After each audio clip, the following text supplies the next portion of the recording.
Le collectif Stop Bolloré, c'est un collectif donc d'avocats, de journalistes, mais aussi de personnalités indépendantes et qualifiées, qui se retrouvent autour de l'idée que aujourd'hui il y a en France une trop grande concentration des médias dans la main de quelques personnes très riches ou de quelques grands groupes, et que en plus de cela, à l'intérieur de ça, vous avez un groupe tout spécifiquement, qui est le groupe Bolloré, qui détient une foultitude de médias et de maisons d'édition, qui distille une idéologie qui est particulièrement problématique. Et quand je dis problématique, c'est une idéologie raciste, xénophobe, sexiste, homophobe et tout ce que vous voulez. Avant que Zemmour arrive sur la chaîne, je participais assez régulièrement à des débats sur CNews. Déjà, mes co-débatteurs étaient quand même très souvent des acteurs et des actrices de l'extrême droite. J'étais confronté à cette parole ouvertement raciste, mais j'y étais confronté en gros par petites touches. Mais j'avais pas de vision globale en fait de ce que produisait CNews.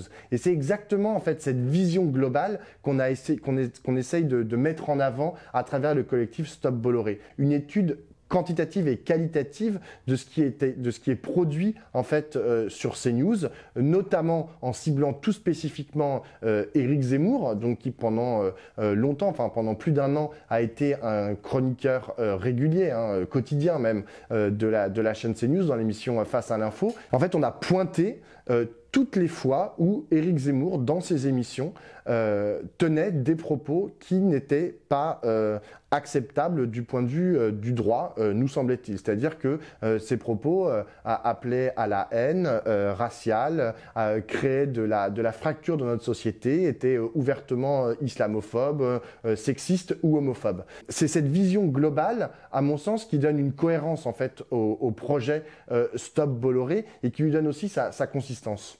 On a déposé 2 plaintes au pénal et on a effectué une saisine de l'Arcom. On pointe le non-respect par la chaîne CNews de la convention qui a été signée entre CNews et donc l'ancêtre de l'Arcom, le CSA, notamment lié au défaut de la maîtrise de l'antenne. C'est-à-dire qu'en fait, ont été diffusés donc une foultitude de messages, notamment par Éric Zemmour dans l'émission Face à l'info, et que en fait cette foultitude d'éléments qu'on apporte à l'Arcom, pousse l'Arcom à aller plus loin en fait dans ses sanctions. Et il s'avère qu'il y a des sanctions pécuniaires qui ont été données à la chaîne CNews, et on espère que là, il va peut-être aller plus loin. C'est pour ça qu'au sein du collectif Stop Bolloré, notamment du côté des avocats spécialistes de la presse, ils demandent qu'une nouvelle loi en fait soit rédigée, soit proposée au Parlement ou émane du Parlement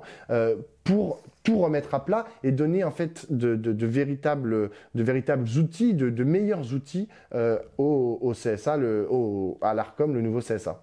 Pour essayer d'aller un cran au-dessus, on a décidé de porter plainte au pénal. Donc non plus en utilisant le droit de la presse. C'est pour ça que ce sont des associations, notamment des associations de lutte contre le racisme, la Maison des Potes et le MRAP, qui ont déposé ces plaintes contre X. Donc il y a 2 infractions qui ont été retenues par les avocats. C'est d'une part la diffusion de messages dangereux à des mineurs et d'autre part la provocation à s'armer contre une partie de la population. Même si, de façon effective, les gens ensuite ne se sont pas armés. Il y a juste eu donc un dépôt de plainte.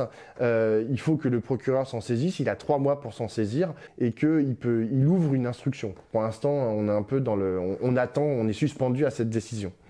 En fait, il y a un truc spécifique au groupe Bolloré aujourd'hui, c'est qu'il est un empire médiatique, ça c'est certain, mais il est sorti, il a un peu enlevé son masque en fait de strict empire médiatique parce qu'il a promu pendant plusieurs mois, pendant plusieurs années un personnage, Éric Zemmour, et ce personnage est devenu un homme politique. Et donc il y a une bataille culturelle qui est menée sur les chaînes et dans les médias du groupe Bolloré, mais c'est un combat qui maintenant devient aussi un combat politique. La chaîne CNews, c'est une chaîne qui fait la promotion du candidat Éric Zemmour en permanence. Et c'est là qu'on vient au problème démocratique, en fait. Ce qu'ils promeuvent, c'est la question du grand remplacement, c'est l'islamophobie, c'est-à-dire en gros qu'on va être remplacé par les musulmans et que la France va devenir genre un royaume musulman d'ici quelques années. Enfin, c'est ce qu'ils répètent à longueur de temps sur leur chaîne. Le seul problème, c'est qu'ils transforment ça, en fait, en